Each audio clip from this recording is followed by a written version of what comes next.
die Wolke 4 bitte nie mehr verlassen, weil wir auf Wolke 7 viel zu viel verpassen. Ich war da schon einmal und bin zu tief gefallen. Lieber Wolke 4 mit dir als unten wieder ganz allein.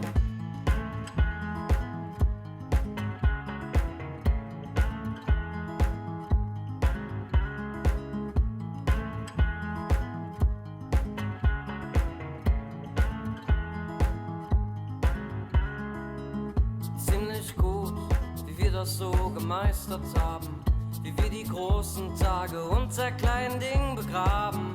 Der Moment, der die Wirklichkeit maskiert. Es tut nur gut zu wissen, dass das wirklich funktioniert.